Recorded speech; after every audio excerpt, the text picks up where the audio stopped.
আসসালামু আলাইকুম। কেমন আছেন সবাই? আশা করছি সবাই বেশ ভালো আছেন।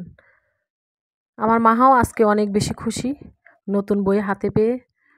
সে তো মহা আনন্দে আছে। যাই হোক, সে নতুন বই হাতে পেয়ে সাথে সাথে সে দেখতে শুরু করলো। তার সাথে আমি অনেক খুশি, যেহেতু মাহা নতুন বই পেয়েছে, নতুন ক্লাসে উঠেছে। যাই হোক, এটা টিফিন আওয়ারে মাহা টিফিনটা খেয়ে নিচ্ছে। আজকে আমি প্রথম মাহার ক্লাসের এবছরের প্রথম টিফিন শুরু হয়েছে, তাই আজকে মাহার জন্য আমি বিরিয়ানি রান্না করে নিয়ে গিয়েছিলাম। তাই এখন ক্লাসে টিফিন আওয়ারে সে খেয়ে নিচ্ছে টিফিনটা।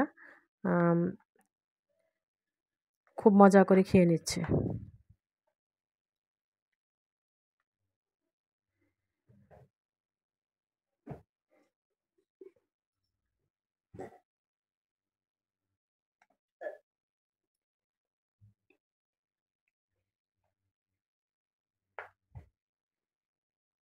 যেহেতু প্রথম ক্লাসের প্রথম টিফিন, তাই তার জন্য ভালো মন্দ কিছু রান্না করেছি। সে দেখে তো বেশ খুশি হয়েছে। ক্লাসের প্রত্যেকটা বাচ্চাই বসে খেয়ে নিচ্ছে। যাই হোক, টিফিন খাওয়ার পরে মাহা কী কী করছে সেটা আমি আপনাদের সাথে শেয়ার করব ইনশাল্লাহ। আশা করছি ভিডিও জুড়ে সবাই থাকবেন এবং মাহা কী করছে সেটাই শেয়ার করছি। সবাই ভালো থাকুন, সুস্থ থাকুন। আসসালামু আলাইকুম।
তুমি মেরে নিয়ে চলে যাই তো চলি।